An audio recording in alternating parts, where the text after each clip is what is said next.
The following views expressed are those of the speakers and do not represent the views of DoD or its components.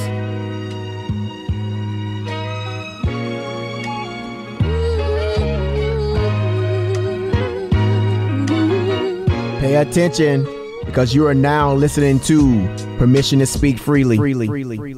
I watched the Mayweather fight, and I got a couple things for it, man. Like one, you got to respect Mayweather. You got to respect Logan Paul, what they do and how they do it, how they make money and all that stuff. But Mayweather said something very interesting to me, man. He said he did pretty much rob the boxing. You know what I'm saying? He been robbing boxers for years, man. And that's what they did, man. They robbed boxing. You know what I'm saying? Mayweather, but Mayweather, in his defense, and Logan Paul defense, it really wasn't a boxing match.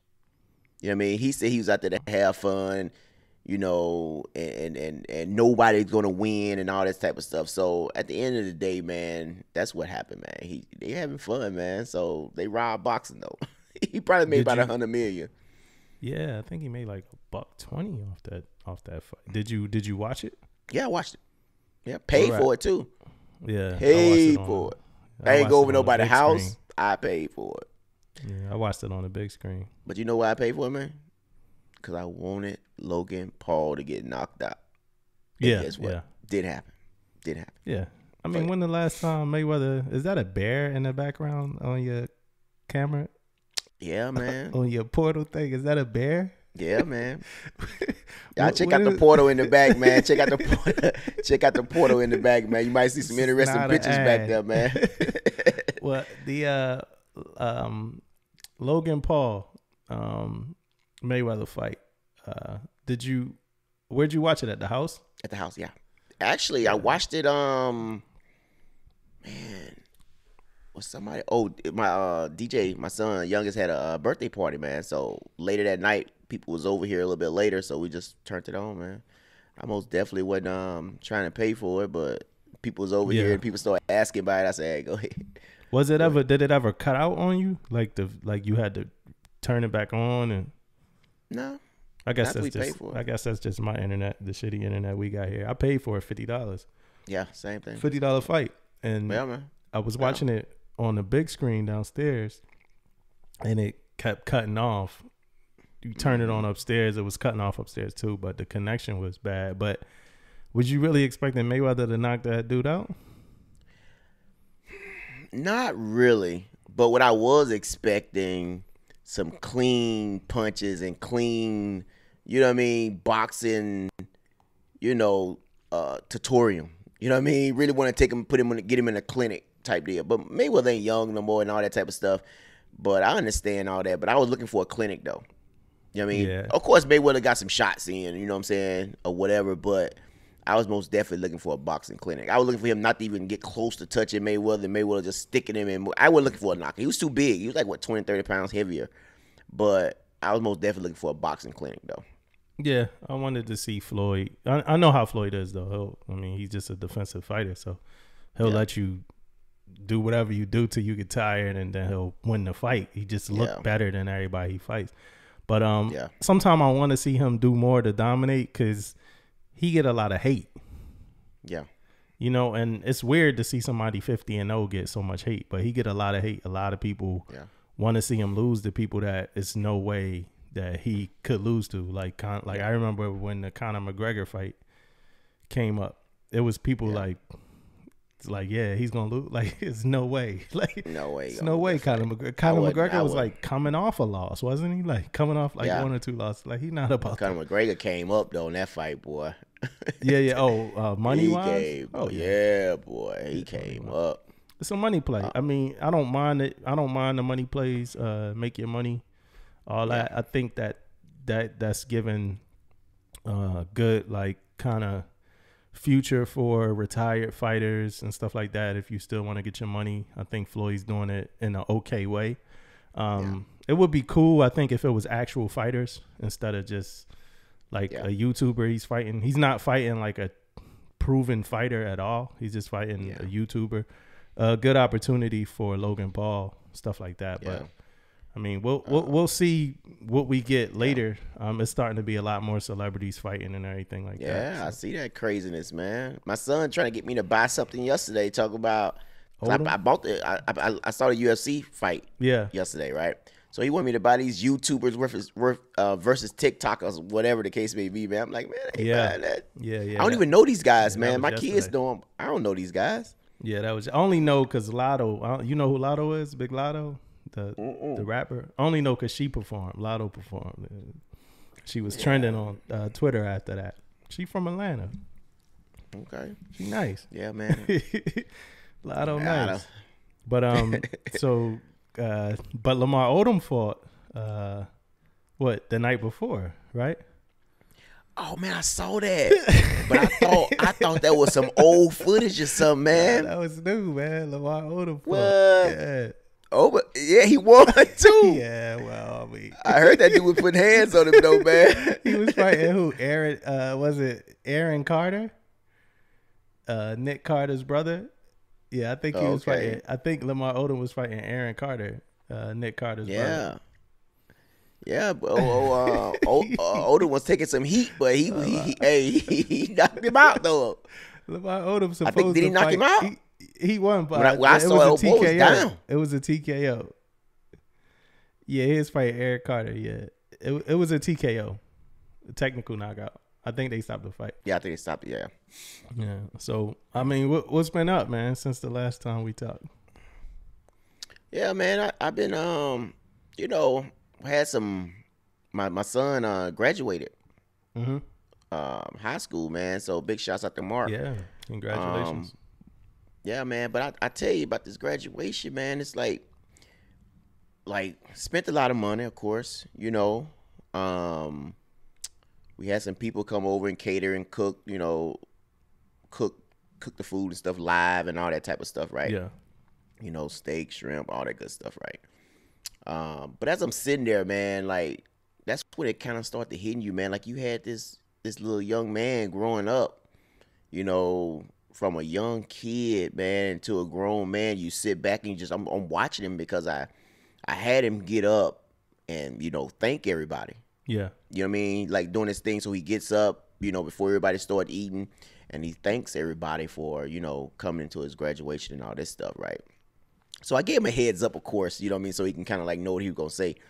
But, man, he got up, dude. Like, man, it was natural, man. Yeah. Natural speaker, thanking everybody and all this stuff, man. And I just sit back and I think, man, you know, it's kind of crazy how these kids then growed up, man. And like me at 18 years old, dude, I wasn't ready to talk to nobody, man. I wasn't ready to stand up in front of it. It was like 40, 50 people here. You know what I mean? Not speaking how my house looked afterwards, but 40, 50 people here. Yeah. And, you know, and he got up like it was nothing, man. Got up and spoke to everybody and talked to everybody. So I'm sure he didn't even know everybody that was there, you know, but he got up and did his thing, man. So it's one of those things, man. I'm ready. I'm so ready to see this guy. You know, he's planning on joining the Navy. You know, right now he's qualified for a CTN. So any of you CTNs out there, holla at your boy. I don't know that's supposedly supposed to be a pretty good rate, man. And that's kind of the stuff he likes to do. So we'll see where it takes him, man. But yeah, man, the graduation was dope, man. Like the school, they had 700 people graduate at the same time, and I was thinking I was gonna be out there forever. I'm like, man, we're gonna be out here like long freaking time. And it started at 7 p.m. I'm like, why has they got this graduation? Yeah, it's starting at 7 p.m. with 716 people. But when they got up there, man, they started calling them 3 at a time. Right, so they was calling like they had 3 different ways they was going in, and they had them all split up 3 different ways on the football field. And man, it went by pretty fast. But my only problem I had, man, well, of course I didn't have a problem, but we was trying to live stream it. Yeah, from the house. So guess what? They couldn't. They was doing 3 at a time, and they couldn't live stream it. So time they got to them calling the names out, they cut the footage. And I was hot about that because you couldn't get but 4 people into the graduation. So the whole point, man, we got the projector going. We got 2 TVs in the house. 'Cause, you know, we had a lot of people here. and we live screaming all this stuff, and they couldn't see it, man. They couldn't see him walk. Yeah. So it kind of sucked right there, but we kind of like, you know, I guess we videoed it or whatever on our phones or whatever and let them see it. But that. still, other than that though, it was a good time, man. Yeah. So everybody came for the graduation? Yeah, man. Yeah. He had a load of people here, man. It was a lot of people here. So y'all made it. We had a good time, man. Out of it, y'all made a big thing. Yeah. The only thing that the event wasn't like live as it would have been is because we had to get. Well, true, you wasn't here. But the other thing was that we had to do it all before the graduation. Mm-hmm. You know what I mean? I feel like if we would have had the graduation, say around 2 or 3, you know, it'd been over with. We all came back to the house and ate dinner. We had to eat dinner like at 4, you know what I'm saying, 4 o'clock. Mm. You know what I'm saying? So we had to eat that early. He had to be there at 5:45. You know what I mean? Just for in the beginning, you know, to set up and get everybody set on what they was gonna do and all that stuff. So it was kind of early. Then when we got done, because you had people staying in Long Beach, you had people staying in LA, you had people staying in all these different places, so they had to get going. Yeah. So I feel like if it would have been afterwards, it'd have been a little bit better, but it was still great, man. It was a good time. That's what's up, man. That's good to hear, man. That's really good to hear. Congrats to Mark on graduating. It's real good to hear. Yeah, man. What's going on with your big day, man? The word on the street that you started this new job. Yeah. I started a new job. You know, I can't even, you got to forgive me, man. I can't even knock you for, you know, the amount of work that you put in or lack thereof anymore because, shore duty, man. You know what I'm saying? You got to have some kind of respect for shore duty. I'm what they call an ADCO. So I'm an alcohol and drug control officer. And what that is okay. I'm in charge of the region's DAPAs. So every installation on a region, it's probably like 20 of them. I can't say in charge of, but I'm kind of like what you do. I go to wherever their command is and I assess the program. I assess the DAPA program and a UPC program. What like a CRAV checklist, an inspection checklist, and something like that. Just go over all of that stuff. So I have no sailors that work for me, which is brand new to me since I've been in. No direct, actual direct division. And it's just a bunch of most likely chiefs, senior chiefs, and stuff like that. That's the DAPAs and the UPCs that I speak with, because UPCs is preferred to be a khaki. So some commands got like E5, E6, but it's preferred to have a khaki there, or it's preferred to have a khaki observer. I read the instruction, the 5350.4 already. And I'm like knee deep in like 6 different instructions, man. For the week, I had a meeting at 9 o'clock on Thursday, I want to say, with my director, who wasn't there since I checked in. My director wasn't there. He was on leave. So I had a meeting with him on Thursday, and I'm thinking the meeting's at 10. So, I've been showing up to work at like 9:30. You know what I'm saying? I work out, do everything. I'm at work at like 9:30. So I'm thinking the meeting's at 10. I get a text while I'm driving to work. I'm thinking I'm getting there early. I left the house at like 9. So I'm driving. It's like 9:06, and the deputy, she texts me. She's like, "Hey, you in the office?" And I'm like, "Nah." I'm like, I'm on my way, And then I looked at my phone. I'm like, and the meeting was at 9. I'm like, damn, I'm late. So I calls her. I'm like, "Hey, look, man. Look, I'm sorry, I'm late. This not me. I'm never late." So then I get to her office. When I get in there, I get to the office. I'm like, "Look, I'm used to coming at 9:30. I definitely thought this thing was at 10." She's like, "You used to coming at 9:30?" I was like, "Yeah." She's like, "The latest we could be here is 9."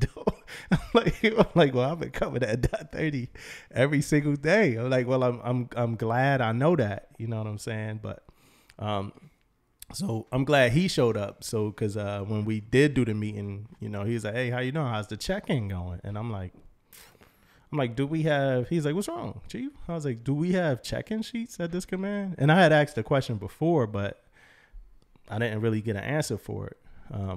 He was like, yeah, we got check-in sheet. He's like, Yeah. you didn't get a check-in sheet? He's like, some of this stuff was supposed to be done while I was gone and stuff. So I'm like, well, I mean, I guess it's a good thing that, you're back. And there's a lot of things that I was withholding until he came. So I can't, it's nobody's fault, but it's a lot of questions I was waiting for him to come, or this other senior chief that's on leave, for me to ask them, because they were the two people that I was talking to the whole time that I was getting ready to come. So they were the ones that I was expecting to ask those questions to. A couple other questions I asked people, and it's like, all right, after 2 questions and you don't know the answer, then I'm not going to keep, asking you a million different questions. It don't seem like you know what you're talking about. So this last week, I just been in the instructions. Beautiful base, man. That base is small, but it's really nice. I did the check-in already, checked in with the admiral, checked in with the chief of staff, checked in with CMC, stuff like that. So, me, I'm fired up. I'm ready to go. Learning the most job. Definitely, man. That's the first thing first, man. Yeah, knowing your job, man. So that's why you in them instructions. That's why I like that, man. Listen, man, you can't tell me nothing about the DAPA program, man. I know it all already, man. No, I just messing around, but I'm learning, man. Get in them and then it's like, you don't even go to school for this job. That's what we do, man. It's preferred, but it's not mandatory to go to school for this job. So we got a school lined up for me, but it's not mandatory. I want to talk to the CNIC ADCO, which I'm lucky enough to be on the same base as the CNIC guy. He brand new, same thing, an engineer, MM. Never went to DAPA school, nothing. I'm like, we gonna learn this thing together. Oh, yeah, you guys are the same class. You guys gonna be in the same class. Then the DAPA schools, they all booked up. It's like hard to find a DAPA school. But yeah, so that's been my week at work, just learning it, taking lunches. Now they got this hour long. The MWR, the gym, they got an hour block to work out. Yeah. An hour block. So you because of COVID, so you request an hour to work out. You think you could swing that, an hour to work out? You think you could swing that? Nah. That's gonna be most of your cardio right there. Dude, trying to work out in an hour. And you done. Trying to cardio work out in an hour is a cardio workout. like I get in there and then they got it like, so I booked 11:30 to 12:30. They got this whole thing where that you're not even getting in there until 11:30.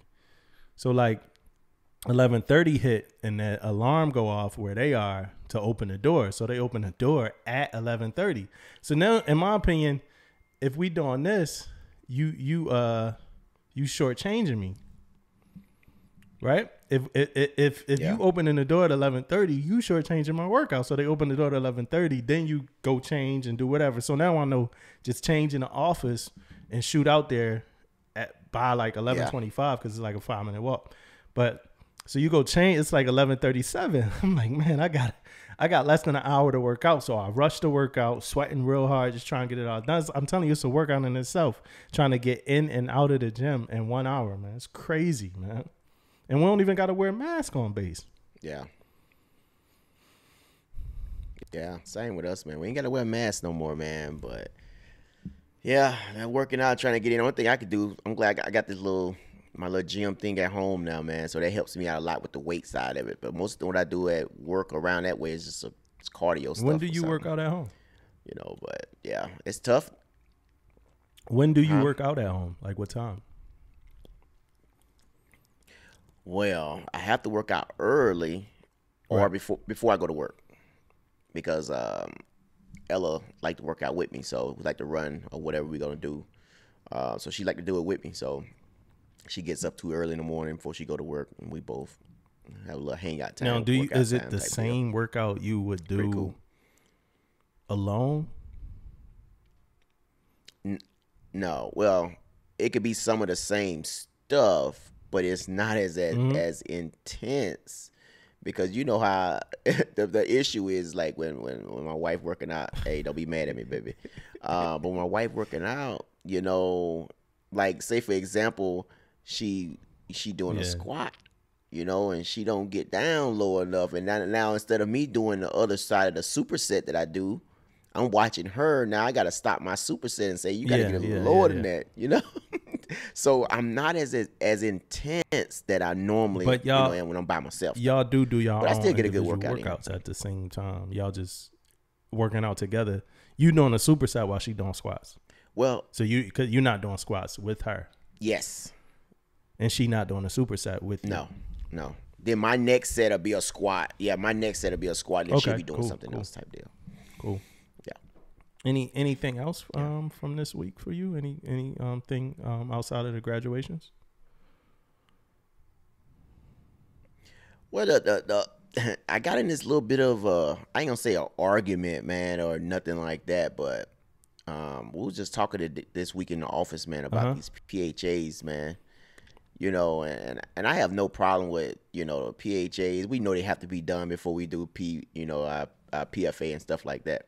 So I don't know about up there, man. And I was reading this article, so I don't know about up there on the East Coast, but here, the Navy has like about 60,000, you know, backlogs of people who haven't done their PHAs. That's command driven, ain't it? So I guess people.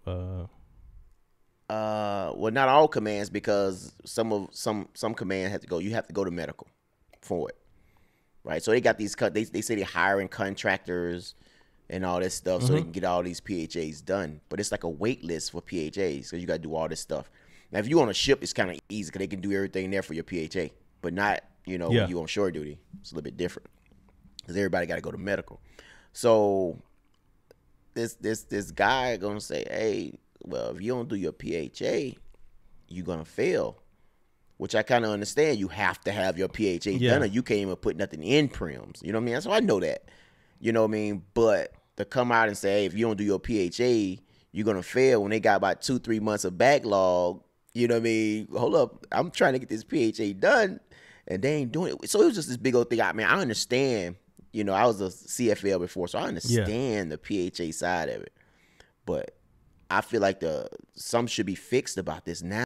Like, you can't tell me somebody gonna fail because of they can't get their PHA when you got 60,000 people sitting out there in the queue.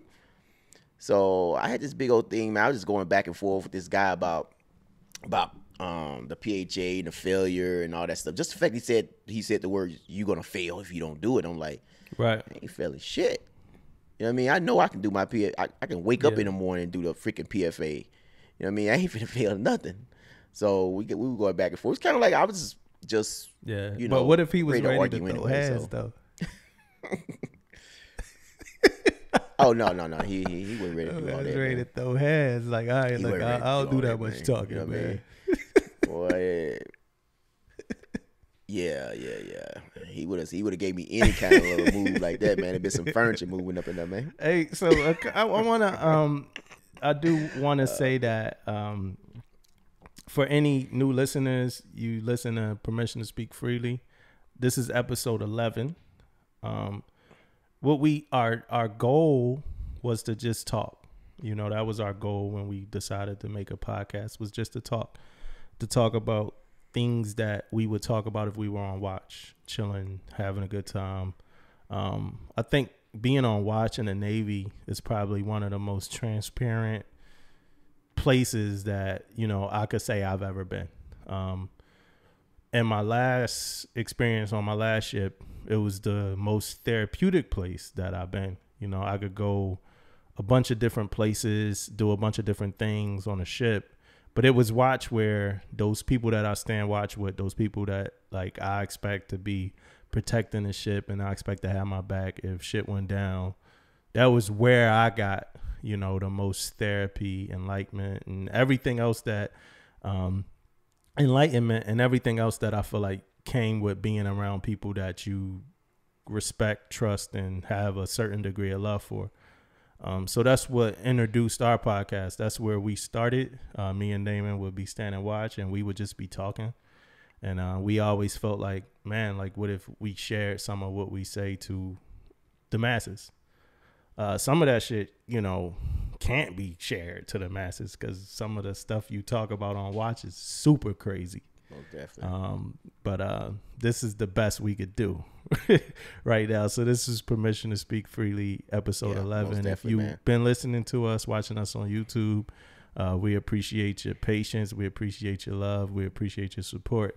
If you're a brand new listener, and which I'm sure we have, we thank you for listening and checking us out. Most definitely, man. Hey, so you bring up this the standing watch and how we talking, what we talking about, man. But think about this to all the listeners, man. It's freaking 2:00 in the morning, right? And you got these sailors coming in, they tired. Something may have happened to them the day before. Man, you are no shit having some of the best conversations ever, right? And me personally, man, I can't see a time where like I let sailors or anybody see me down. Man, I'm always smiling. I'm always upbeat. I'm always hyped up and all this type of stuff. So once a sailor come in and I see them looking down a little bit or not the norm for them, man, I have had some of the best conversations ever, man. Like, and it really like pumps me up because I'm not just out there when I talk to sailors. I'm not just talking about Navy stuff, man. Like, I got life experience, man. You know what I mean?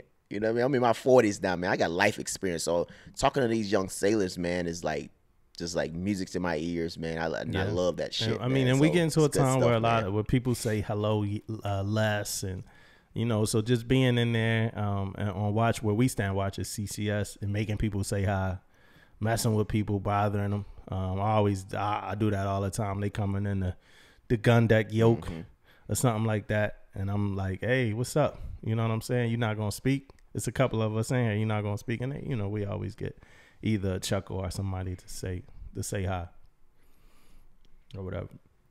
But I think outside of work for me this week, I watched Loki, of course. I finished this show I've been watching called Kim's Convenience.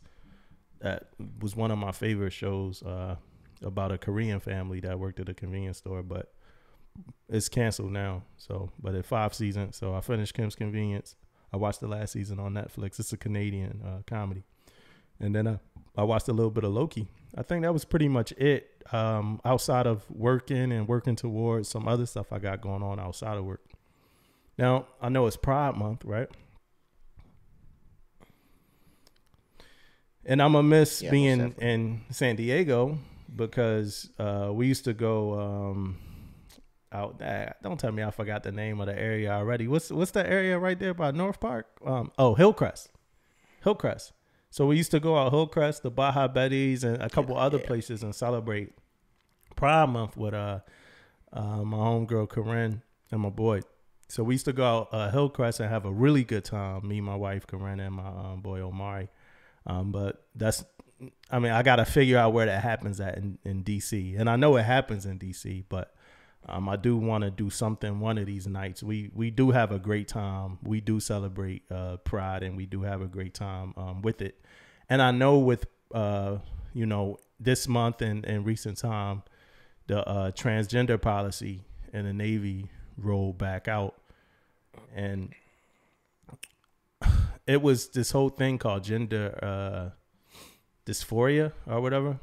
And I think the Navy recanted all of that. Like, it's not a such thing. It can't get you kicked out. It can't get it to where the Navy won't accept you and stuff like that. So I think that's all, good stuff. Biden is just working to say any American could put on a uniform. And my opinion on that is that it's the only opinion that I'll have and give right now until I'm able to talk to some people that can more appropriately have any kind of conversation. But my opinion on who is able to join the Navy in our country is that I believe that our military should look like our country. I believe that our military should represent our country. So if it's black people in our country, we should have black people in the military. Yellow people, red people, blue people. All of these people should be in our military. Same thing with LGBTQ. Same thing with everything. I think that our military should represent our country. And you shouldn't be afraid to be who you are if you are in the military. Yeah. And also, like, if it's a problem or if it's something to do with facilities, fix it. You know what I mean? Make it happen. We cannot freaking say, okay, we can't do this because of this. Not happening. You know, it has to happen, because I'm here to tell you, man, like, we are a diverse country, and how many people you gonna lose if you put a stamp on anything saying this person can't come in, these people can't come in, or whatever the case may be. You missing out on so much talent, and there's so much talent in the world right now, man. You cannot miss out on none of this stuff, man. So most definitely I'm with you on that 100%, man. But I do got one more thing, man, like that you brought up, and I know my wife be interested in this stuff, but I never did that, man. I have never, outside of work, went out and celebrated it's cool. Pride Month, anything like that. So that's something I never did outside of work. I never done. Now, we at work, and we have, you know, you have your monthly thing during that month, and we there and everybody celebrate, cake, ice cream, talk to people, and people do speeches and all that stuff. Well, I mean, what do you think? Outside of that, I never done anything Pride like Month that, man. is like, what you think I'm doing when I'm celebrating Pride Month?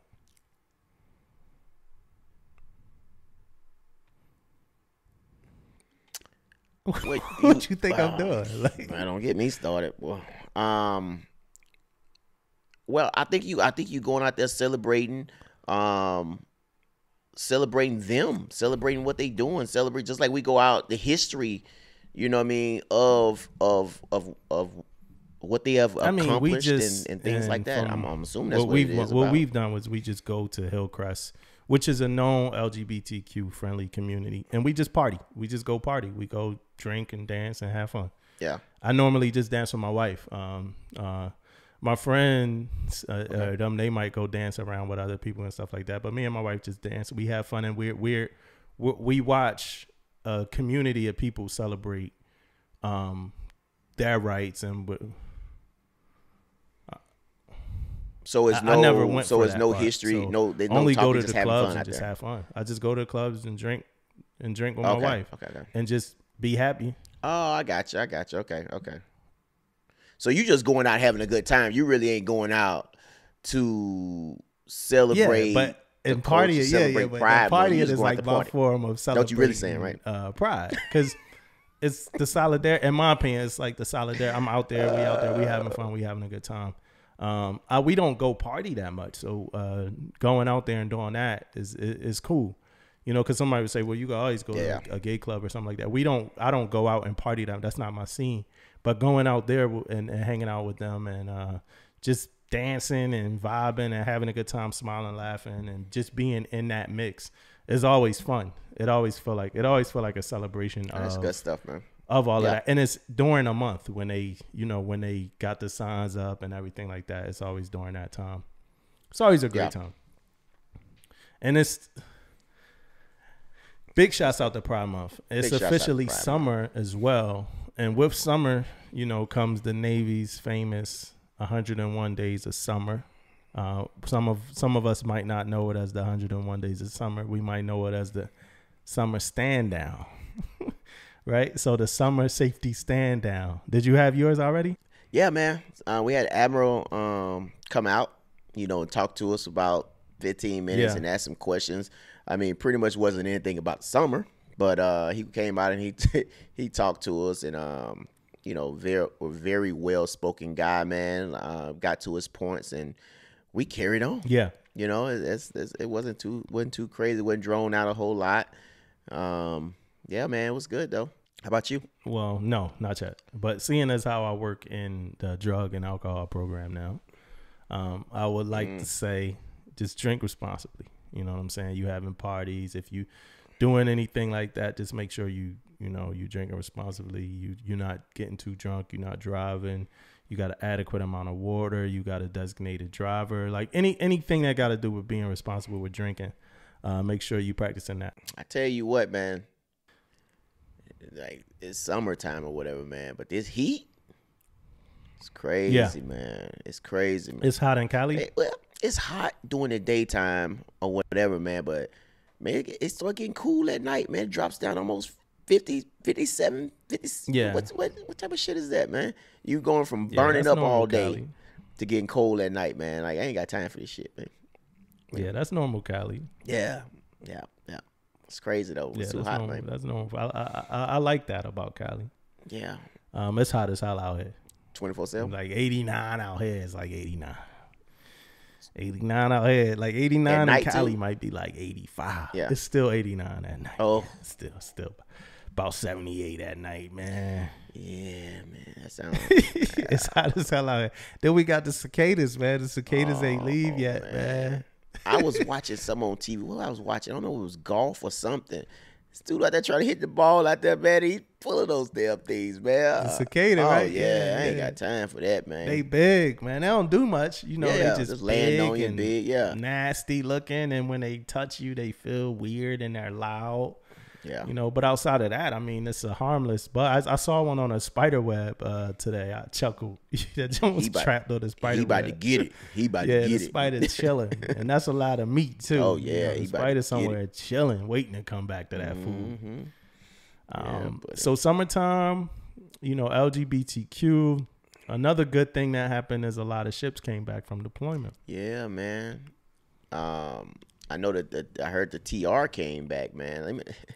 Man, they was out there when we was out there before, man. So that's crazy, man. Big shouts out to them and big shouts out to the families because you done went some back-to-back deployments. And how long was it? So it was a time, what?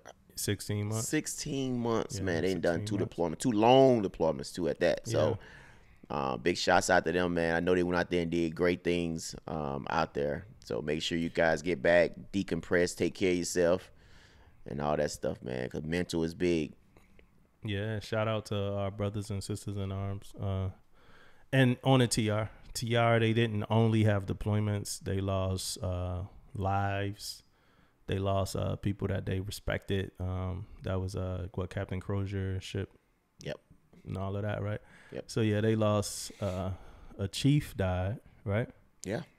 Yeah, they lost a chief. They lost the captain. They had a big thing with COVID. It's a whole lot, and we got a couple. I got a couple people over there that I know. A couple people over there. So big shout out to them, and the enlisted and officer community. So big shout out to them. Hopefully they listening to this. If not, then you need to. But yeah, the TR is back, and a few other ships came back. I think the Nimitz came back. A few other ships came back. I don't know them all, but just welcome home to all you guys.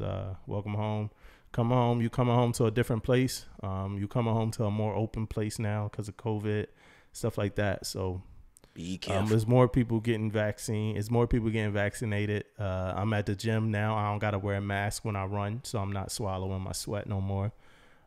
Good to go, man. Yeah, man. Yeah, you're right about that, man. When they left on deployment, it was more, locked down than it is now. Everything is open. I tell you, we talked. You talked real quick about people.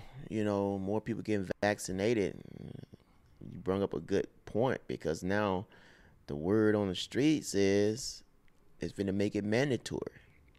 Who about to make it mandatory? The Navy military in its whole is about to make it mandatory for this vaccination. So get ready. Yeah. So you guys get ready for it. It's coming down the pipe, man. I didn't heard it. And it's coming out. It's actually was put out to us that it's about to become mandatory. So now I'm assuming they're just waiting on the messages and all that stuff to come out. But I look at it in a standpoint is that I'm not surprised. And I know you probably not surprised either. We're not surprised about it. I mean, the flu shot is mandatory. When we did the anthrax thing, it was mandatory. So I'm not surprised that this is going to become mandatory, right? And you got to think about it not just from one point that I'm gonna talk about. This is you got traveling. You got these. You travel outside. You travel to say Japan, right? Mm-hmm. You gotta do 14. Well, I won't say Japan. Say Hawaii, cause they Japan regardless. But say Hawaii, right? If you are vaccinated, you fly in, do your thing, you leave. Mm-hmm. If you're not vaccinated, you still got the rum, right? Yeah. So now you got the military paying for you to stay in a room for so many days. you know, to eat that great food that you showed us one day. Yeah, that's free. That's free. They ain't pay for that. and all that type of stuff, right? So what I'm getting at is, though, it's just the fact of you can send me, because the things I do in the Navy is like 1 or 2 days, right? So I go to a ship 1 or 2 days. Yeah. But now, instead of me going over there for 1 or 2 days and back, now I'm going over there for, 14 days or whatever, how many days it is. You know what I mean? Which is crazy. And then you got to think about that at your command. So who would you rather send? You know what I mean? Would you rather send me because I'm vaccinated? Or you going to send this guy and he going to stay over there 2-3 weeks? Yeah. You would probably rather send me because I can come right back in a couple of days. Now you'll have sailors to say this. Is that fair? Yeah, you're going to have a sailor that say, like, so you could choose your sexuality, but you can't choose if you're going to take a vaccination or not. Yeah, man. So it's just a big, and then you got that whole thing is going to be a religious thing behind it for some people. It's a lot, man, out there. But what I get at it, man, is like, you take the flu shot. Yeah. I mean, and then there are some vaccine related deaths. You know what I'm saying? Like, that's a real thing too. That like, too is. So if somebody had apprehensions, like, I'm vaccinated. Yeah. You're vaccinated. Yeah. My wife isn't vaccinated. She has apprehensions, but I mean, like, my thing is but I think she will get it. She just had early on when it first was introduced. But it's like, if somebody had apprehensions, then we just gonna make them get the vaccine, man. I mean, we saw it coming. Remember, we both said we were surprised that it wasn't mandatory when it first rolled out in the military. So yeah, that's crazy. You know what I'm saying? Well, it's crazy to think, though. It's crazy to think that they was gonna make it mandatory. I know we said it, we talked about it, but we were like, yeah. But when you come out and you put that word mandatory in bold and black, it's coming. That's crazy, man. That's crazy. So is this like exclusive news or something? Like, because I ain't hear about this yet. We talked. Oh yeah, man. We talked about it. It was a conversation at work about it, man. So first time we heard about it was when the admiral talked about it. He was like, "It's coming," but he didn't say when or where or whatever like that.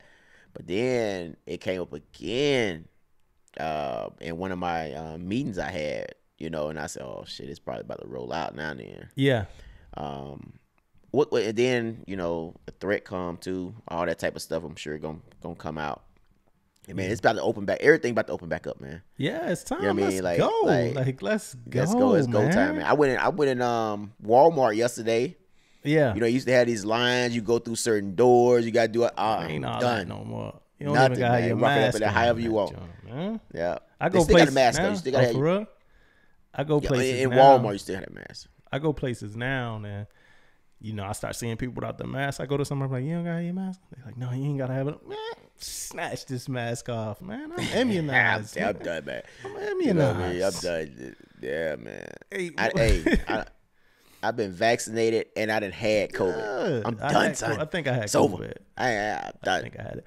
You probably did. While we talking and while we doing this, I do want to remind our listeners, first off, PTSF merch.com. You could get yourself a PTSF ball cap, right? On Time is Late. That's the name of the ball cap, the one that Damon's wearing. So PTSFmerch.com, you could get the ball cap. So definitely check us out on there and support us on that one. Another thing I want to bring up is if you have any questions that you want to ask us, we'll answer them on the podcast. That's ptsfpodcast@gmail.com, ptsfpodcast@gmail.com. If you don't want to go through the podcast, then just hit us up on Instagram, PTSF Podcast, Facebook, PTSF Podcast, our Twitter, PTSF Podcast. Anywhere that you reach out to us, ask us questions. That's the things we want. You got a rebuttal about a movie review, anything. Make sure you hit us up, and then make sure you liking, sharing, and stuff like that of all our content. Somebody else might appreciate it as much as you. Don't just appreciate it by yourself. Yeah, man. I most definitely need some questions, man. And I don't be, and guys out there and girls out there, don't be scared of my opinion. You know what I mean? I'm going to have an opinion.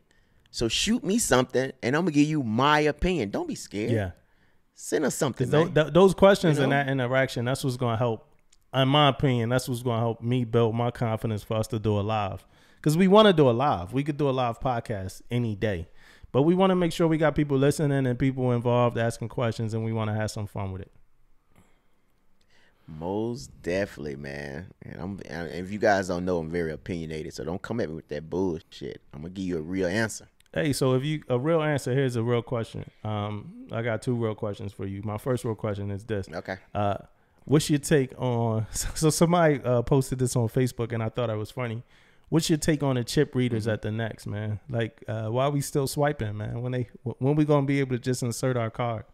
Oh, man. What's up? But you know what? Hey, again, I'm not surprised, man. We always behind the curve, right? Like, why we always you behind the curve. Though, like, we still swiping. Like, yeah, computers. Look, yeah, swiping. Hey, and computers on the ship, we behind. On Windows, we behind. Everything we do, we're behind. So I'm not surprised. You know what, man? That's a good question, man. We should send that off and talk to somebody, man. Like, everybody got chip readers, man. You can go to the little convenient, the mom and pop stores. They got freaking chip readers. The Navy, United States Navy, does not have chip readers. Look, internet was messed up at my job the other day. Thursday. It was like Thursday, and the internet was messed up. And I'm like, yo, I'm on shore duty, man. like why the internet? You probably got what, Windows? You got the first Windows came out probably too. Crazy, something cool. We got something cool, but it's like I'm on shore duty. Why the internet down? Like this. Thought you probably had dial up or something, man. Hey, so another question for you is when did you? Because a lot of us join the Navy and we think, all right, I'm gonna get out in 4 or 5 years. That was my thought. Like I'm joining. I'm gonna make enough money to buy a music recording studio. When I get this music recording studio, I already knew where it was gonna be and everything. It was gonna be in Philly, North Philly. It's like when I get this music recording studio, I'm gonna go ahead and get out the Navy, and that didn't happen. Not that I didn't get the music recording studio, but I didn't get out the Navy. And me not getting out the Navy is what preceded me not getting the music recording studio or whatever like that. But then after a while, I realized like, oh shit, I'm gonna be in the Navy for 20 years. Like, this is my career. When did that happen for you? Oh man. So I say this, man, like I had 2 different angles to it, man. When I first joined the Navy, I came from my coming in the Navy, like, I don't want to get into this too much, but I came in after staying, like, I graduated high school like by myself, like stayed in a house by myself, right? So when I joined the Navy, my whole thing was I'm going to be in for 20 years. Yeah. You know what I mean? Because I ain't had nothing else to go back to type stuff. I'm staying in 20 years. What you mean by yourself? So then What you mean by yourself? I graduated. Like I had like my neighbors, like my grandma moved back to Gulfport. My mom was in trouble type stuff. So I stayed by myself, man. Like no crap. When I say by myself, like I graduated high school solo dolo. Like solo dolo. That's a different conversation. Like you lived in a house? Like yeah. My mom's house I lived in. Like, but it was just me though. So when I joined the Navy, I was like, hey, I'm staying in 20 years. But I get in the Navy and I'm like, man, I'm getting out in 4 years. Like my first probably like year and a half, man. But then real quickly, man, I kind of found my voice in the Navy. You know, I had one job before I came in the Navy, right? Then I end up making E5 pay within 2 years. You know what I mean? I read my 2-year mark when I made E5. I'm like, man, this is easy. This is like easy. And then I like doing DC stuff. I feel like I was always a workout guy, always an energetic guy. So I was like, man, it's right up my alley. You know, people listening to me. I have to talk to people. But at first I was kind of like a little quiet, man. But then once I, found, my voice type deal, and I was like, this ain't that bad of a job, right? You getting paid every 2 weeks. It's a regular job to me. You know, so that's kind of when I found out. Then I went to shore duty. When I went to shore duty, man, like I wasn't going to be a DC man. I was going to be a MA. When I went to shore duty, I already had like schools lined up. I had all this stuff lined up, and then I went to shore duty, did that little security thing for 3 years. Then I found out I didn't want to be an MA. But at that time point, I met my wife and all that type of stuff. Then it kind of like settled me in. Then, you know, before that 10-year, I think that 10-year mark was like the mark. Doing your first 5 years of sea duty. I did like 6 or whatever, and then going to shore duty kind of solidified me staying in though. You know what I mean? Even when I went to shore duty, man, I was like, man, I'm ready to go back to a ship. So I knew then, you know, it was time. Then I was gonna stay in. But even from the beginning when I first joined, before I even knew anything about the Navy, my mindset was to stay in 20. So I think that when I got in, it was easy for me to say I'm doing 20 if I like it anyway. Yeah. So yeah, man, it was. I had no issues, man, with like, I know, and it was a big deal when I first came in. You get labeled real quick as being a lifer. It's like, it ain't cool. I mean, that was the word. Get cool out of here, man. Get out of here, man. You a lifer. Yeah, man. So, you know, it was one of those things. I came in that type of era or whatever, but it didn't bother me, like man. And yeah, it didn't. Me personally, I think it's cool to do well at anything you do. So if you're in the Navy and you're doing the best that you could be doing while you're in the Navy, I think that's the best thing that you could do. Like, we don't idolize, we don't watch, we don't follow mediocre people. Like, they not the people that we looking at. You know, if you're a Taylor Swift fan, you're not following Taylor Swift because she's mediocre. You following her because she's trying to be the best that she could be at what she doing. She don't look at it like, hey, if I try this new dance, if I try this new move, if I sing in this tone, it's going to be corny. And I need to stay cool, you know. Same thing with Tiger Woods, Kobe Bryant, Simone Biles, like some of the greats. Like, they don't. Simone Biles, I ain't hear. Simone Biles is a beast, man. You know, and a lot of people don't. You know, that's a gymnastics. That's, you know, that's like a route that some people don't choose. You know, like some people might be too cool, you know, for that. But look where it's getting the greats, you know, Michael Phelps, like all of the greats. Look where they get from, you know, doing what they was supposed to, you know, do, you know, even not religious at all. But, you know, the story of Noah and the ark. I'm sure a lot of people didn't think building the ark in perfect weather was like cool, you know, until the flood came. It's like, you know what I'm saying? So, I mean, that's how I look at that's what I say the young sailors when they got friends who make them feel like being in the Navy for 20 years or taking their career serious is like not a cool thing. You know, we not even worried about that. We worried about success. You know, you put me in front of some fries at Wendy's. I'm trying my best to make them golden, brown, perfectly salted fries every single time. That's just the way winners operate. You know, every time. And I've done it. I worked at Wendy's. You know, I made fries. You know what I'm saying? Like, this is a testament. You know, that's the way winners operate. Nothing less, ever. What you got to say about what do you got to say to the seller that's on the fence about they 4 year, they signed up for 4 years, year 2. They on sea duty. This year, right now, they've done two years of sea duty, which means they experienced COVID and all of that. 2 years of sea duty. They in year 2 of a 4-year enlistment. They've been on a deployment already, maybe 2, maybe like let's say a TR seller that been in the Navy for the last 16 months, and they tell you that they on a fence. They tell you that they came in to do 20, just like you. They came in, they knew they was doing 20, but now in 2 years and they on a fence. What would you think you had to say to them? Well, this is what I say, man. Good question. Personally, I never try my best. I try to give them, when I'm talking to people about it, like, I'm not going to shoot the shit at you. I'm not going to tell you to stay in or get out. But what I want to tell you is you have to self-assess the situation. You know where you at in life. You know what you want to do in life, and you need to figure it out. on your own too, especially if you don't have a family. Now, if you got family and all that, of course you got to, talk to them also. But you kind of know where you at. Like, don't let no one else dictate your future. And that's why I think a lot of sailors get caught up. They get around their friends. Yeah. Say your friends getting out the Navy. Oh, since all my friends getting out, I'm getting out too. Hey, it's your life. When you leave the Navy and you go back home, your friends ain't going back home with you. Right? So it's you. You have to self-assess the situation, self-assess yourself.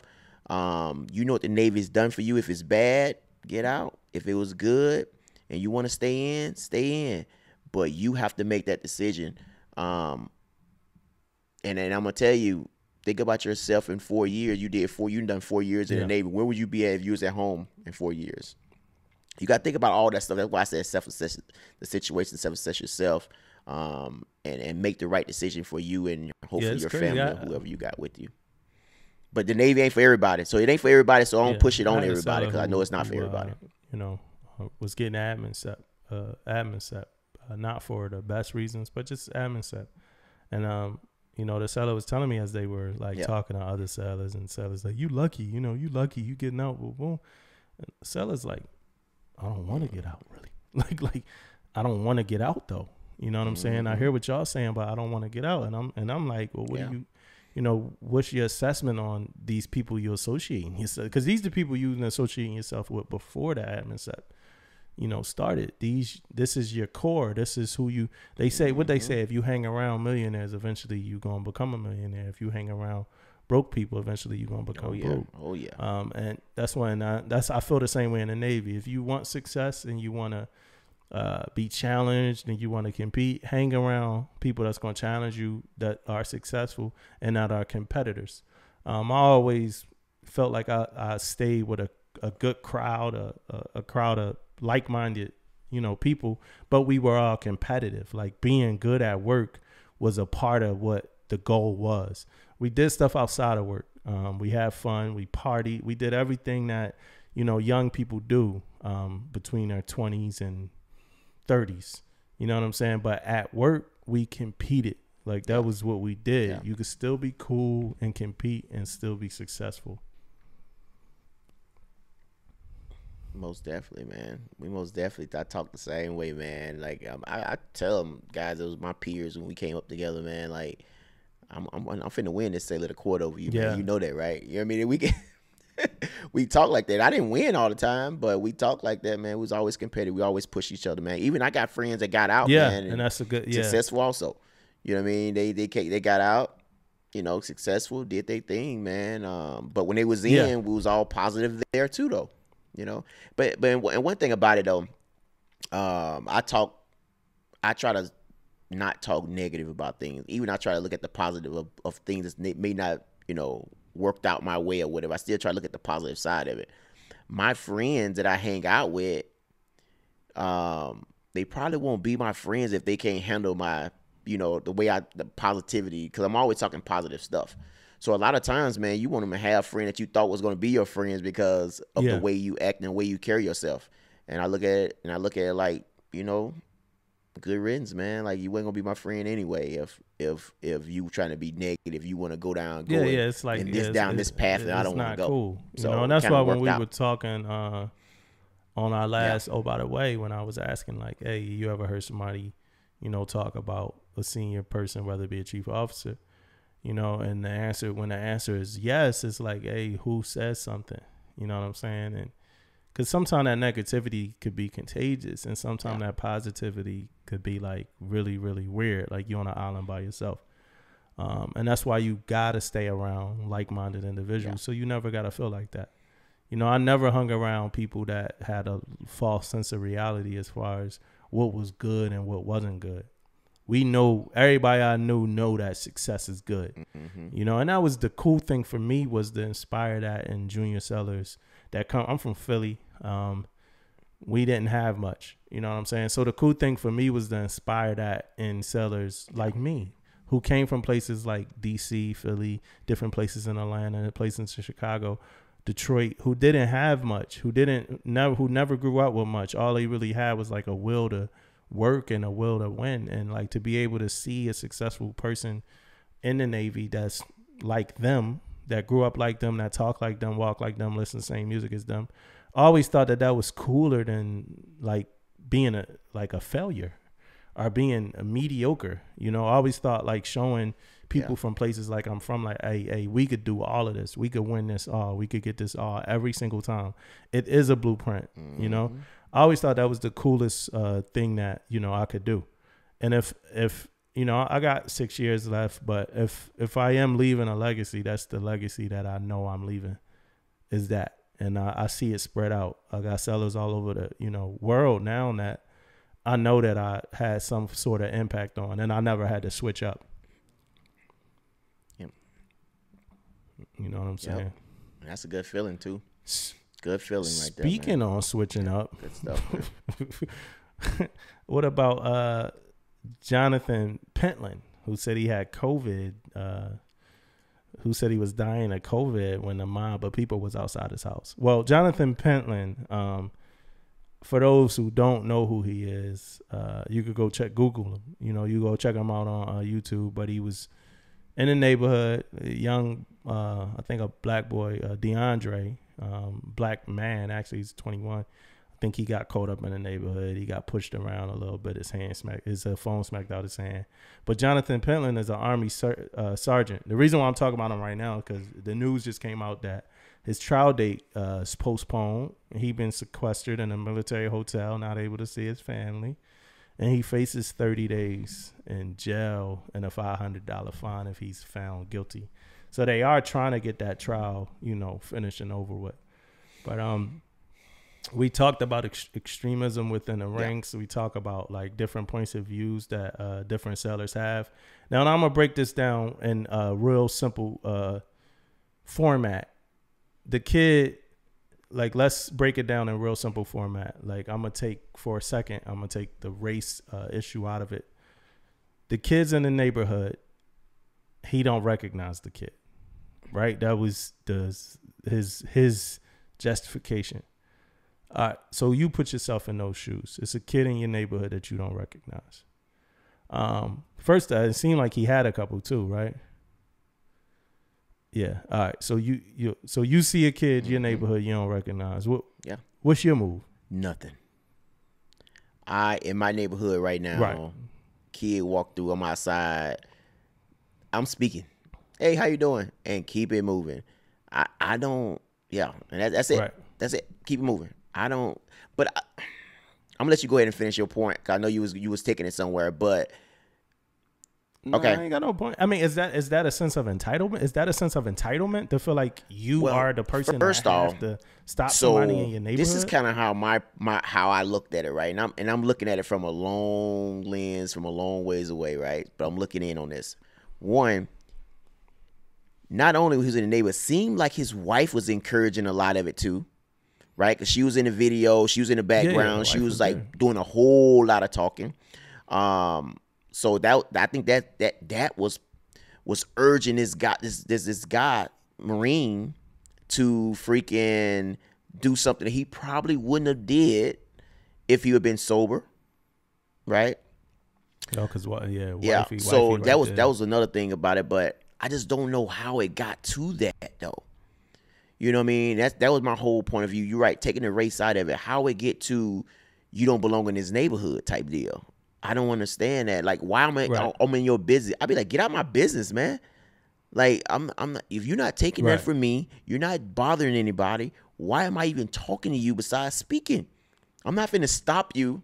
Yeah, and I'm not finna stop you on my street. And I feel like that's entitlement. I'm not gonna stop you on my street and say, hey, I never seen you before. Who are you? You know what I mean?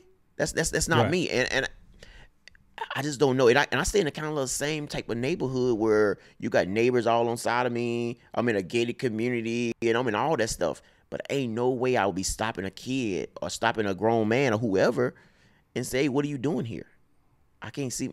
Yeah, it could be a family function. Yeah. If the kid, the dude was from around there. Yeah. But you know, if let's say he wasn't, it could be a family function. I got a brother like this. My brother could go to anybody's neighborhood and then he'll get loose and he'll walk around, he'll do something. You know, it could be like you could be walking around from a family function, blowing off some steam, came to visit his cousins or his, you know, his uncle, something like that. Like, it could be whatever. Like, who are you to feel entitled enough that you are able to stop this person? And then I just want to point out one more thing, man. You don't know that guy.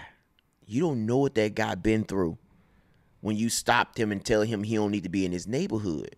And I'm bringing that up because I almost got ran off the road, you know, on the highway, like literally like ran off the road because I cut this guy off. I didn't see him in my blind spot. I cut him off. But as soon as I know I did it, I went back in my lane. You know, this guy get on side of me and come all the way into me, right? I had to pretty much get off the road and slow down and get off the road. I had to get off. If I wouldn't have got off the road, he would have slammed me into the side of the wall, right? So what I'm getting at is you never know what somebody's going through that morning or that night or that day. And you question this guy and you get in this guy's face. What if that guy had a weapon? What if he had a gun? What if he had something? You never freaking know why people stick their head in people's business and asking all these questions and doing all that stuff. You never know what that guy been through. And this was a bigger guy, you know, so he already is like a threat, you know, and this ain't got nothing to do with the military. This ain't got nothing to do with race. Ain't got to do anything. It's just the fact of you are getting at a guy and you don't know what he been through that day and you really getting at him and you been drinking. Yeah, he was going hard, pushing him. Yeah. Looked like he either was chilling, watching a game, came out the house, or he had a little family function himself, probably barbecued. You know, they are military people, always barbecuing something. Yeah, then you go the worst and some of the stuff he was saying though, man. Like that's where the race thing came out. The race thing came out on some of the stuff that, you know, the way he was saying it. You know what I mean? Like it was kind of crazy, man. But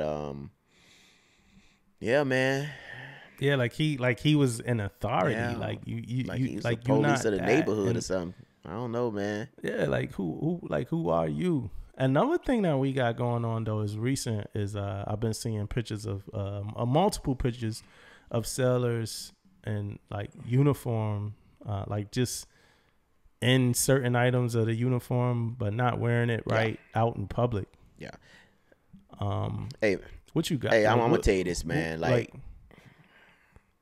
my take on this on these sailors out there. Sailors, you know, you can't be there. You can't be in these the NEX or wherever you guys at when you on this when you on base. You can't walk around with half of your damn uniform on, right? You got it on or you don't got it on, one or the other, right? But to the sailors who took those pictures, senior, junior, whoever, correct the situation. When you put this stuff on social media, you're blasting more than just that sailor in that command. This is the United States Navy that you're blasting, right? So my point of view and what I feel is you should correct the situation and move on. If you want to take it a step further, you can get in touch with their chain of command, talk to their whatever chain of command or whatever, do it like that. Putting it on social media is not dealing with the issue. So I don't like it at all, man. I'm totally against putting it on social media, but I'm also totally with correcting the situation. So everybody who took those photos and whoever put them on social media, I hope you talk to the sailor. That's the only thing. Well, we in this world that's like social media dominated. Like that's how people communicate. People speak through the social media, and they always see the bigger purpose. So maybe the bigger purpose is getting this information out to the masses, or showing that picture to the masses. I agree, and personally, I agree more with you. Correct them. Don't even put it out there. It's a bad look on us. It's on social media. It's I just feel like some form of way available to the masses to look and see. I just feel like the Navy is my house. You know what I mean? Yeah. If I got a big ass, foot rat that comes out of the corner of one of my little spots, I'm not gonna take a picture of it and put it on Facebook. Look what's in my house. Yeah, you don't want nobody else. Yeah, you don't want nobody else to know that, like, man. I share a picture like, the rat that I saw at Damon house is crazy. But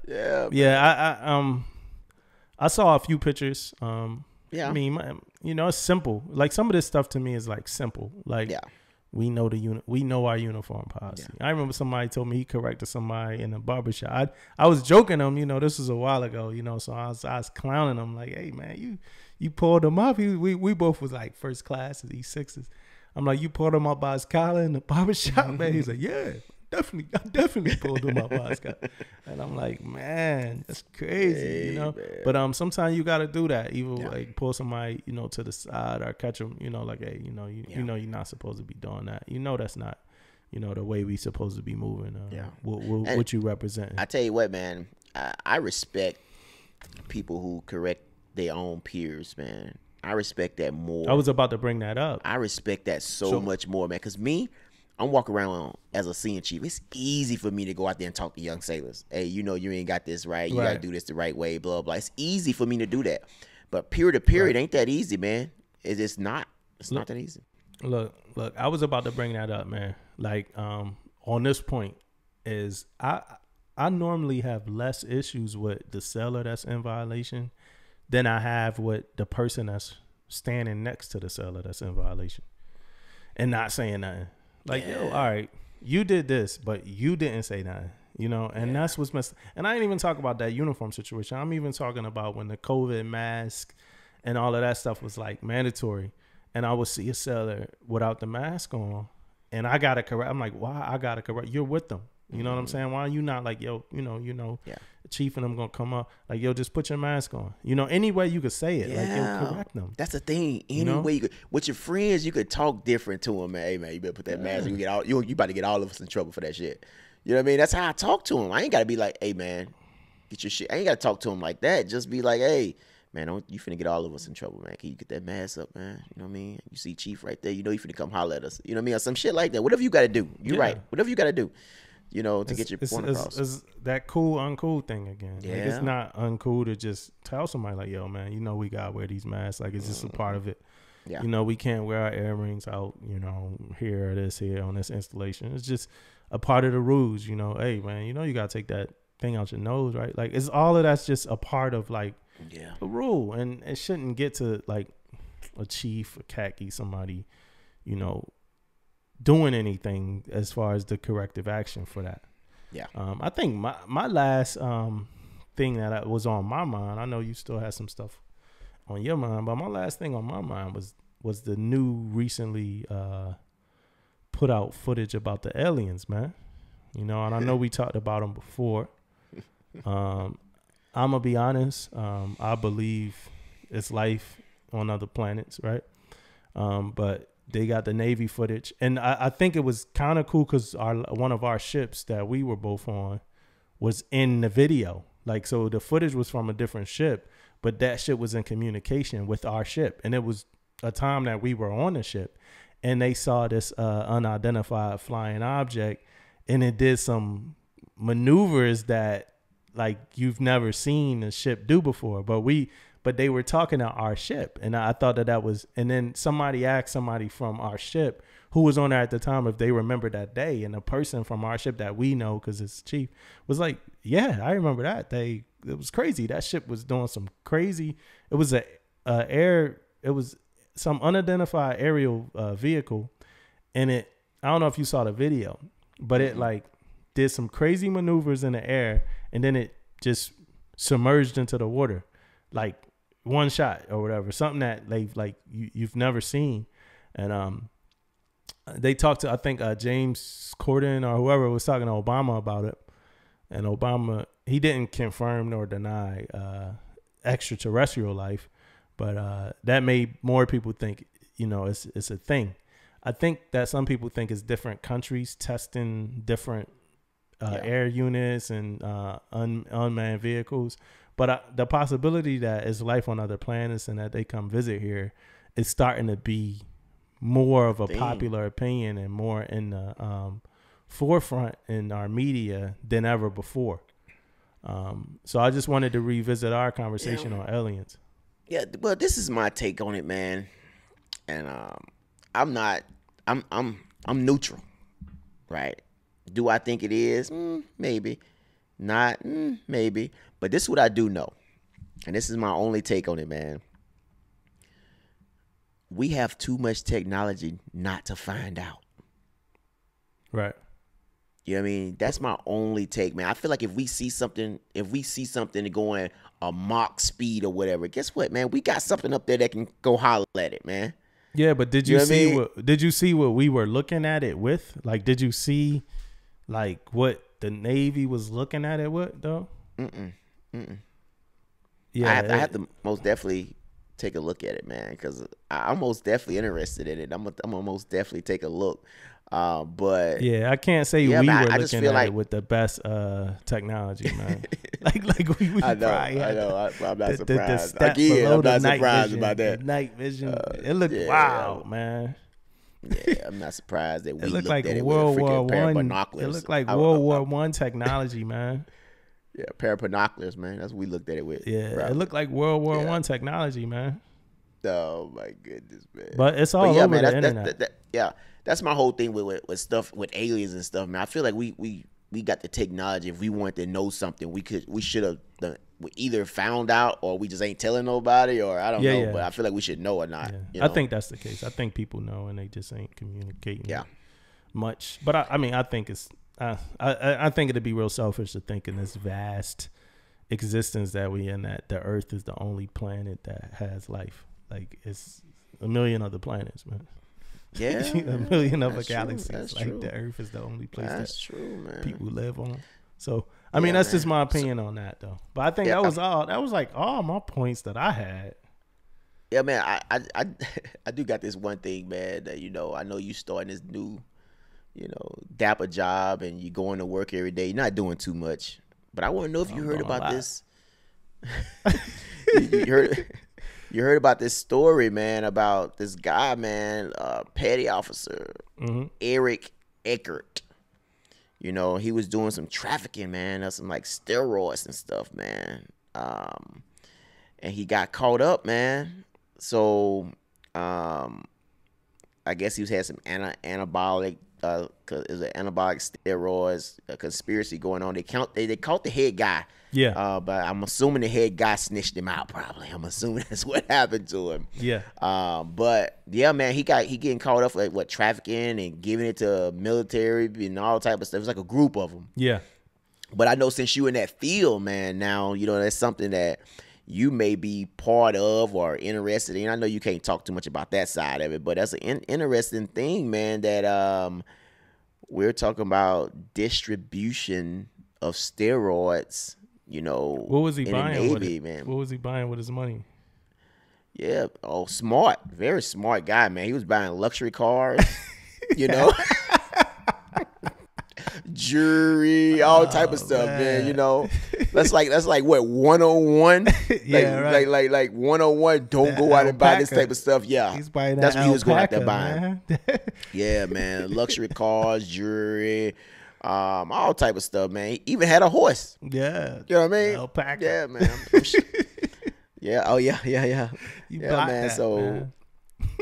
yeah. So I guess they saying he's like looking up to maximum like 10 years, man, in prison, man. He probably gonna get it all, man, because you talking about you giving this stuff to the military, man. Yeah. That's crazy, man. He was enlisted, That's right? crazy. But he was busted. But you know what to remind me of on a small scale? Fat Leonard? Yeah, first thing I'm thinking about, Same, man, yeah. like Fat Leonard and all that type of stuff. On a small level though, Fat Leonard was a whole other ball game.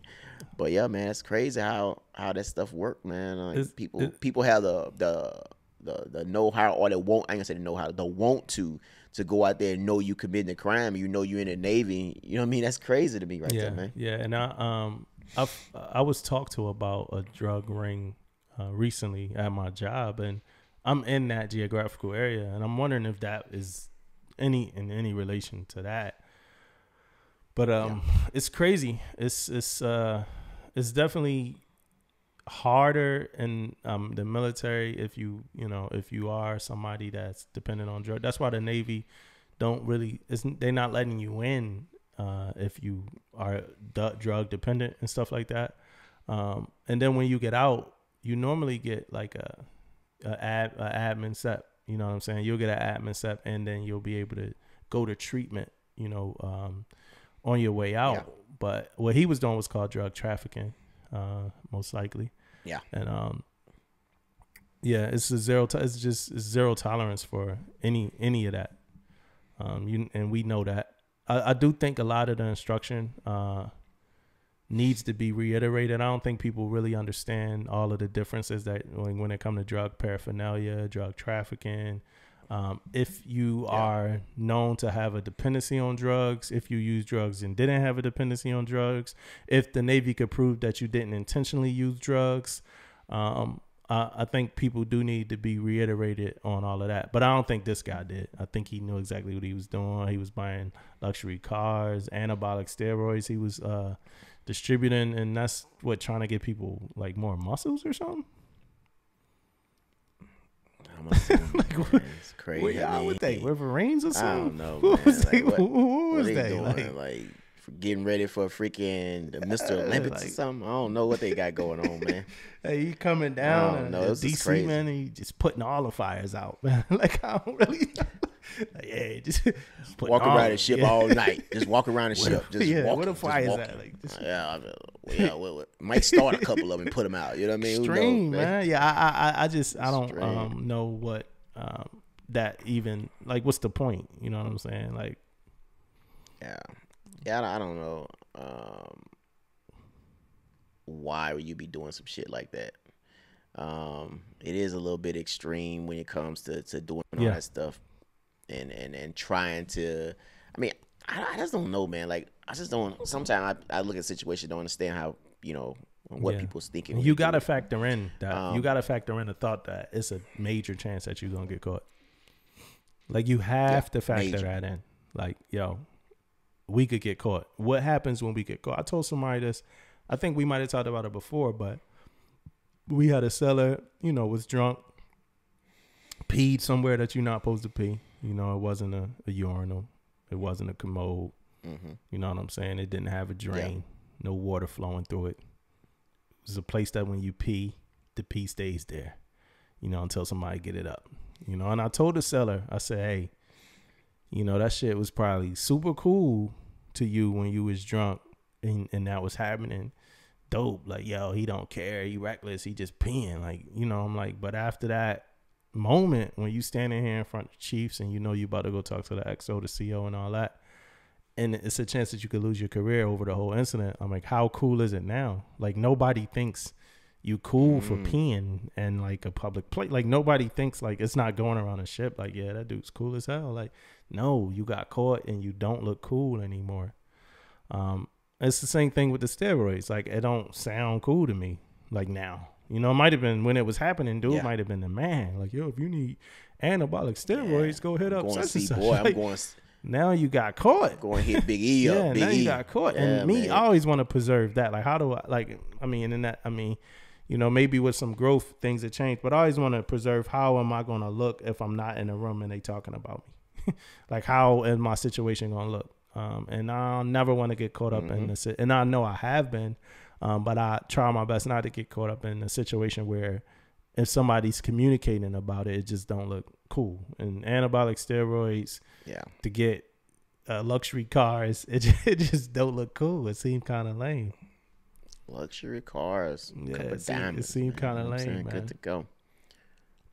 Yeah, man. So man, one more point I want to talk about real quick, man.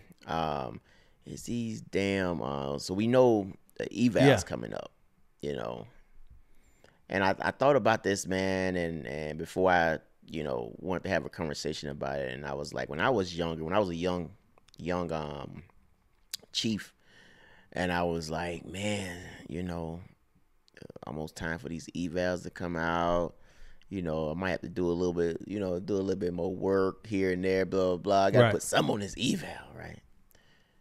But, man, these commands used to want my eval like in end of June or beginning of July. And I'm like, man, I could, how much more work I could be doing in those 2 months? So that was my first thing I used to think about all the time. Like, man, why do they want these evals so early? Hey, if anybody out there listening right now, if you got any point on this or any, way forward, or you want to talk about anything when it comes to how early we get these evals, please hit us up. But so when I was younger though, I just why the hell we turn these evals in so early, right? But then now, since I'm in a different position, I can kind of see why we want these evals in early. It's a lot of chops in there to your eval, depending on who's the senior reporter and all that stuff. So it's a lot of people looking at it. Do I still think it takes 2 months? Right. No. You know what I mean? I don't think it takes 2 months. But what really irks me is this right here. When a chain of command, and yeah, I'm saying it, when a chain of command says they want my eval without a freaking poem, don't ask for my eval. Have that poem out first, right? Have it all listed in there on when it's supposed to be this person, when it's supposed to be that person, blah, blah, blah. Now I have something to follow. Don't tell me, I hate for my chain, and I'm talking about for my chain of commands or what I've seen in the past or anybody chain of commands, but I hate when somebody out the blue come up to me and be like, I know what my evals do, right? I know when it's due. So don't come up to me and say, hey, I need your eval by July 1st, but our poem ain't been written yet, ain't nothing been talked about, ain't nothing, just out the blue, I need your eval July 1st. I understand you trying to be ahead of the game. I like that. I like somebody who's proactive and all that stuff. But I'm a senior guy too. I've been in the Navy for a while too. I can follow a poem, man. You know what I mean? And that poem says have it to this person by this time. You're gonna have mine by this time.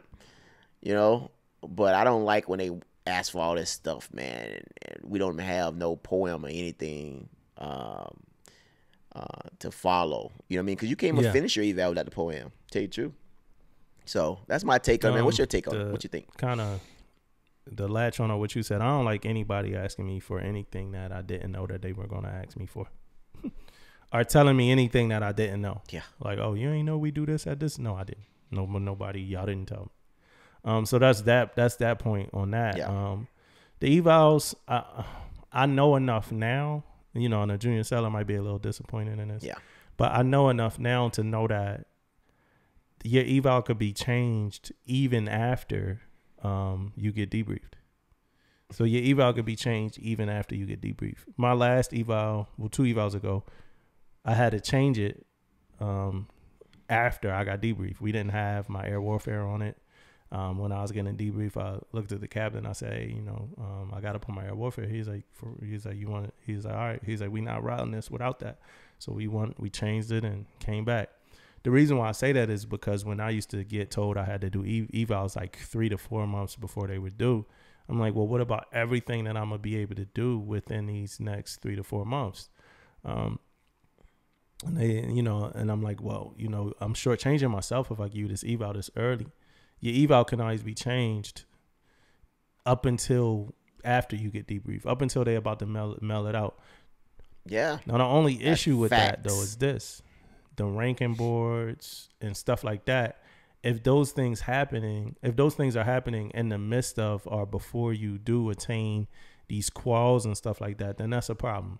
I think that those things should be pushed as far as they can be pushed so that you have enough time to get whatever you need to do if we are being cognizant that we ask for your eval like 3 months ahead of time.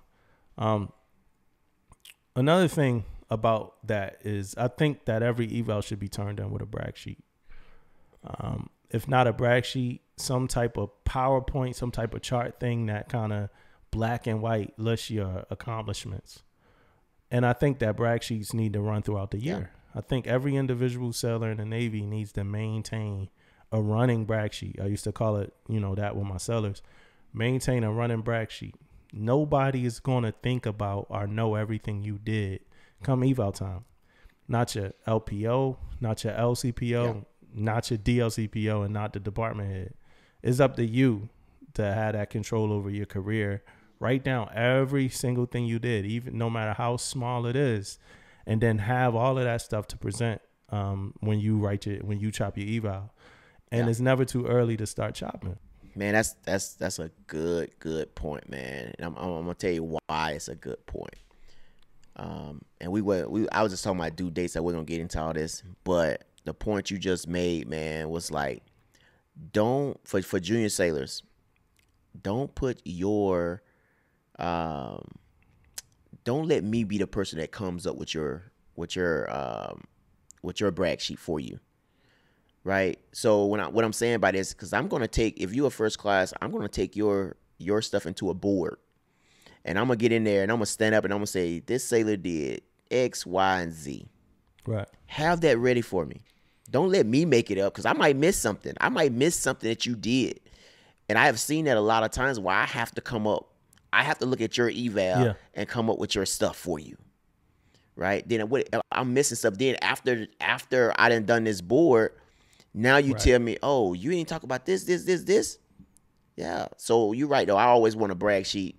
I won't always want your last eval and all that type of stuff. But when you go in them rankings, man, you got to be ready, man, because people in there trying to, they talking about their sailors, you talking about you, and I am no shit. I am biased on this stuff. If your sailor beat my sailor out, I mean, that's I've what sat happened. on those boards with you. I know. You know what I mean? I think the only, I think the person that has the biggest effect on our eval is the seller. Seller, you got the biggest effect on your eval. Yeah. You might have a chief that could weave wonders, a first class that could weave whatever that is. Always give that material for that person to work with. And that material don't got to be taxing on you. It don't got to be something that you think about when you tell them that your evals do. Yeah. You could be making that material throughout the whole year. Yeah. You could have NAVFIT 98 open through a mock eval throughout the whole year. And we say this shit, and people don't do it. They don't practice it. So whenever eval season roll around, it's the same deal. A bunch of scrambling, being told every day that the eval do, and getting 9 times out of 10 a bad product, and then now you gotta weave gold out of it before it go to your department or LCPO, something like that. You know, and if you got a lot of sellers, a lot of people with a lot of sellers, I'm just being real here. A lot of people with a lot of sellers, your first probably, like, if let's say you got like 11, your first 4 gonna most likely get the best work. That last 6, man, it ain't gonna be the best work. People gonna spend more time on that first 4. And probably, I've seen it to where people probably gonna spend more time on the EPs as well, you know, and the P evals don't get the same amount of input. So if you're a seller, just know all this and be ready to kind of, and I'm not speaking for everything. I'm speaking on some things that I've seen. But if you're a seller, just know, like, you got the power. You don't be complaining about it when it's all said and done. This ain't in my eval. Did you put it in your eval? You know, and then if you did put it in your eval and then something is an issue, then it's a problem then. But so that's my take on the evals. It's a double-edged sword. People asking for them super far in advance so they can have them turned in early, to the next person that want to have them turned in early, to the next person that want to have them turned in early. Like, and that's kind of shortchanges the sellers. Only when you start doing ranking boards and stuff too early. Ranking boards and stuff should be as close to whenever the CO or whoever that reporting senior and all that gets all of that stuff. And we're gonna talk about that on one of our next episodes too, on ranking boards, because I like to get in those type of conversations also. But if you got any questions about those due dates being way too early, man, holler at us, man. Let us know, man. What's up? What about school, man? How's school treating you? Man, school is going, man. Like the last 2 classes I took was very taxing on me, man. But these classes I'm taking now is a little bit more easier to deal with, man. And it's something I like to do too. So it's all about project management stuff. It's actually about the job, you know what I mean? So you like doing stuff like that. Last class was like about research, man. It really, really freaking was crazy. On me figuring it out. But yeah, man, I am really like hard charging on this school thing. But what I will say, which would be for another conversation, man, is this TA stuff, man. Like, after these classes, man, I'm gonna have to wait, you know, to take more classes unless I pay for it out of my pocket, because I already used all my credits up for this fiscal year. So I'm a little upset about that. Now it may take longer for me to get it because I'm gonna wait because I'm not paying, $750 per class. It's not happening. So I'm gonna have to wait until the fiscal year starts back over and start back up after this. But it's all good. I ain't tripping. Yeah. Well, I'll bring that up because I'm gonna talk for a second about my book of the week. My book of the week is A Promised Land by Barack Obama. It's a tale of two books for me. I like the first portion of the book more than the second portion of the book. And I know I don't think it's a complete book because it only goes through like his first presidential term. But the first portion of the book is the campaign run and stuff like that. That was a really cool, interesting part of the book. I really enjoyed it. I like that ground level narration and stuff like that. The second part of the book was about his presidency. And for me, it felt like he was trying to explain any missteps or anything that the mass public probably thought was a bad move. I wasn't a big fan of that because I don't think that changes.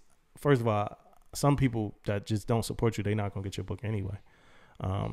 And then secondly, I don't really think it changes how people were affected by whatever happened or how people saw it at that time. There's no reason to talk about it. I'm a big fan of Barack Obama. I'm a supporter of him and Michelle. I like everything they do. I thought her book was really good. I think it's superior to his book. I think his book does serve as a good manuscript for like his presidency. But I just didn't enjoy it that much as an enjoyable read, the second half of it. And it also felt like he stopped at where they killed bin Laden. That's where the book stopped. That was still like his first term. So he didn't get into nothing else. Like he stopped where they killed bin Laden. And I was almost wondering if he was going to get there. Like, so I know he probably knew that was the good point to stop at. So he stopped there. I did the audio book, so I was able to listen to Barack talk, which is always, a pleasure. And he got into some stuff. So I would give this book a 3 out of 5 if I was to rate it. A good book, let me not, take that away, but it just wasn't what I wanted out of a book from Barack Obama. So that's my first book. My second book, I haven't started reading it yet, but it's called The History of the Black Baptist Church. I Don't Feel No Ways Tired by Wayne E. Croft Sr. Okay. I Don't Feel No Ways Tired. And that's my old pastor from Philly. He don't preach in Philly no more. He preached at St. Paul's Baptist Church in Westchester. That's in Pennsylvania. But my old pastor from Philly at a church called Redeemer Baptist Church that I grew up in. I grew up in that church. Pretty much became a teenager in that church. And I'm looking forward to reading it. I read a book about the history of the Black Baptist Church a while ago by another person that I really, really like. So I'm looking forward to reading this one. So stay tuned. I'm going to talk to you about that. Also, it's a poetry book coming out soon by Alana Abernathy, one of my favorite new reads of mine. She's a poet. It's one of my favorite new reads. I got her last poetry book. It was called Intermission 2, and I really, really liked it. Now I can't wait to get her new poetry book. And if you saw me drinking out of a glass, it's one of her pieces of merch. So I like that. I like it. I'm always supportive of her. She's military as well, so I'm always supportive of her, and I can't wait to get the book. Oh yeah, big time, man. It's big time stuff, man. Hey, I'm gonna get on me a book again. Hey, guys, don't be mad about me not this book, man. This school kicking my butt, man. So don't be all upset at me out there, man. I'm gonna get a book. I'm gonna get one in. Don't worry. Did you watch anything this week? Hey, man, I had a long week, man. So I tried to watch some shows, and I pretty much fell asleep probably on everything. I tried to watch Loki, fell asleep. I tried to watch Conjuring, fell asleep. I tried to watch Quiet Place, fell asleep. So what I'm getting at is I probably need to start watching these shows a little bit early in the day, man. Because at night, this ain't working for me no more, man. But I know it's because I get up early as hell, too, though. So, but Yeah, man. So no, I have not finished or watched a movie that I could talk about today on the podcast. But sorry, world. Look, it's all good, man. So we normally watch military movies. I haven't, but I did watch interesting movie, In the Heights. And I'm gonna say it's a Lin-Manuel Miranda movie. It's produced by him. It's directed by John M. Chu, but it's produced by Lin-Manuel Miranda from Hamilton fame. He's the guy that wrote all the lyrics and the play and all the music for Hamilton. So he did the same thing for In the Heights. It's a musical. It's about some people from. It's about Washington Heights, a very tight knit community. You got Colombians, Puerto Ricans, Mexicans, a whole bunch of Hispanic people, and just different paths that, you got one girl that is the college girl that fills out a place in school. But she was the one that was supposed to make it out the neighborhood, but she back visiting, and it's a lot of pressure on her there. Another guy who wants to move back home. So I want to say Colombia, wherever he's from, he want to move back home and open up a store back home. He want to get out of New York. The city is gentrifying, so that's another thing. Different small companies got to move out. It's a character named Abuela who holds everything together. Her name isn't Abuela, but they call her that, grandmother. But she holds everything together. Another character, she want to get out and become a fashion designer. She want to move to the downtown area, live in a high-rise apartment, become a fashion designer. So it's all of these different characters and just how they mesh in with their dreams and into this community that's being gentrified at the time that the story's being told. And it's a musical. It's I would call it a hip-hopper because they rap and sing. The singers could sing real well, and the rappers do a really good job at rapping. And the Heights is really good. Anthony Ramos is the star of the movie. And he's been doing good. Like everything I've seen him in, he was in Hamilton. He was like Hamilton's son. So everything I've seen him in has been good. And it's the other dude too. The dude, I don't know his name, man. I gotta look his name up real quick. You don't know his name? I don't know his name, but he played in 24. He played in the new 24. Oh, Corey Hawkins. So he played as Dr. Dre in the what's the name movie? Corey Hawkins. He in it too. His name Benny. Yeah. He worked at a taxi dispatch, and I don't want to give none of the movie up because it's good. It's a good musical. It's a good thing if you wanted to sit and watch something with your family. It's definitely good. It's on HBO Max. Again, Lin-Manuel Miranda, another good. Hamilton and the Heights. From what I've watched, 2 for 2. I know he probably got more stuff, but from what I've watched, 2 for 2. Me and Angeline had a really, really wonderful time watching that movie. It was fun, close to being a tearjerker. Really, really cool. Well, I know my wife watches. She most definitely going. If it's close, she's crying. Yeah, it's fun, man. Y'all should watch it. Definitely cool musical, man. Like rapping and singing, man. It's fun. We'll take a look at it. You'll like it. Oh, nice. Yeah, for sure. You got plans for the day, man? Not really, man. Chill, relax. Catch up on some movies. Prepare myself for tomorrow. I'm going on some ships. You going on ships tomorrow with an S this week? Yeah, man. I'm be on like 3 or 4 ships tomorrow, but mostly getting ships ready, letting them know we coming though. We got some briefs to do on ships and stuff like that. So my nephew's coming tomorrow. We're gonna celebrate his graduation from middle school. So he's going to high school. So I did that with my last nephew. I'm gonna do it with this nephew. We're gonna celebrate his graduation from middle school. We'll take him to the sugar factory. Have some fun with him. And big time. Yeah. Big time, man. Big time, man. These kids graduating, going in that next step, man. High school, man. My son, he's going in that. My youngest son, in the way, he's going to the nice to the 8th grade. So next year he'll be doing that thing, man. Yeah. So man, so I got that tomorrow, and some other stuff going on. Back to work, some stuff like that. So I can't wait. Yeah, for sure, man. Yeah, man.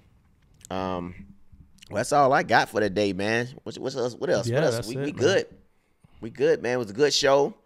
Good times, man. We looking for questions, man. You guys send us some questions, man. Get my opinion on some stuff. I'm looking forward to that, man. And I'm also looking forward to one day, man, we go live, man. But that's contingent on the call. We need questions and stuff before we start going live. Man. We need questions to go live. We love the man. interaction that we've gotten. Looking forward to we it, love man. our listeners and stuff like that, but we need questions. Looking forward to the next episode. We got some surprises, a bunch of stuff on the way. We appreciate everybody. Yeah. Hey, matter of fact, hit us up and let us know if you want to see us live too. Just hit us up. Let me know if you want to see us live, man. Mississippi, stand up. You know what I'm saying? Mississippi, stand up. Where you guys at out there, man? Hit me up with some questions, man. You know, Mississippi was if good. you're still here, this was another episode of Permission to Speak Freely. I'm Damo. And I'm Damon. See you Holla guys at your later. boy.